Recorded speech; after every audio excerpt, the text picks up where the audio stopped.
안녕하세요. 박지영 변호사입니다. 오늘은 핫 이슈를 좀 다뤄볼 텐데요. 나는 신이다 라고 해서 넷플릭스에 방영됐던 다큐멘터리죠. JMS, 정명석으로 알려진 특정 종교의 교주에 대한 어떤 내용들을 고발하는 그런 프로그램입니다. 조성현 PD가 마포경찰서에서 성폭법 위반으로 검찰에 송치됐다고 합니다. 어떤 내용이냐면요. 성폭력 처벌 등에 관한 특례법 14조 3항은 영리 목적으로 촬영을 당하는 사람의 의사에 반해서 상영을 하거나 유포, 반포를 하는 경우에 처벌하는 조항입니다. 이 나는 신이다 라는 다큐멘터리 영상 속에는 이 JMS를 둘러싸고 나체로 어떤 행위들을 하는 어떤 여성들이 얼굴이 모자이크 처리된 채 방영이 된 부분이 있는데요. 이 부분을 문제 삼았습니다.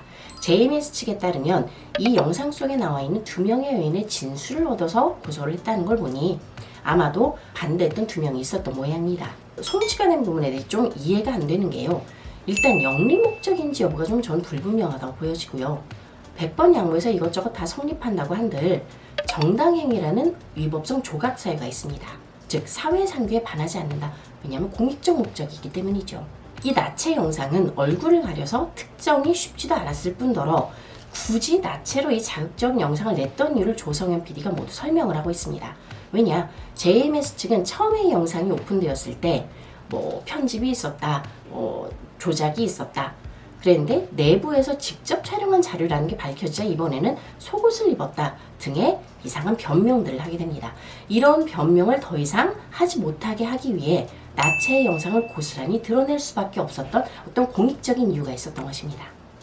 이러한 프로들을 보면서 추가 피해자를 막고자 하는 부분이 컸던 거고요. 촬영을 하고 방영을 하는 부분에서 PD 스스로 매우 위험한 상황을 느꼈을 때도 많았을 것으로 보입니다. 그럼에도 불구하고 넷플릭스에서 수익을 얻고 있다는 이유만으로 영리 목적이 있다고 본 것은 쉽게 납득하기 힘들고요. 성폭법은 아니지만 명예훼손이나 다른 부분에서도 공공의 이익을 따질 때 순도 100%의 공익성만 있어야지 이게 인정되는 것은 아닙니다. 판례는 다소간의 사익이 있더라도 전체적으로 공익적 목적이 있으면 공공의 이익을 위한다고 보고 있습니다. 성폭법의 이 영리 목적이라는 부분도 그대로 좀 적용이 돼야 될 것 같은데요. 넷플릭스에서 수익을 얻고 있다 하더라도 이 프로그램이 가지는 의미와 이걸 통해서 얻고자 하는 것이 무엇인지 전체적인 맥락 속에서 영리 목적을 파악할 필요가 있습니다. 또한 다 성립을 한다고 100번 양보한다 하더라도요. 정당행위, 즉 사회상규에 반하지 않는 그런 행위입니다.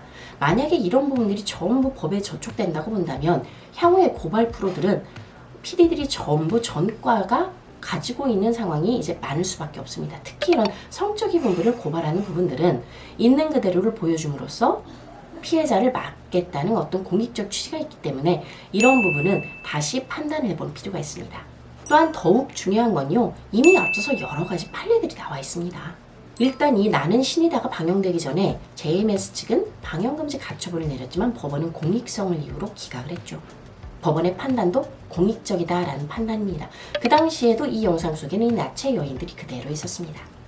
다음으로는 2012년도에 동일한 영상이 특정 게시물에 게시가 되자 누군가가 방통위에 삭제해 주십시오라고 했지만 방통위는 거절했습니다. 공익성을 이유로 했습니다. 2018년도에는 해당 영상 속의 여성이 한 나체 사진을 전단지로 만들어서 배포를 했는데요. 음란, 반포죄 이런 부분이 걸렸었는데 역시 무혐의가 났습니다. 공익적인 이유, 즉 추가 피해자를 막기 위한 것이라고 본 것이죠. 2021년도에도 동일한 영상이 JMS 반대 카페에 게시됐지만 역시 무혐의가 났습니다.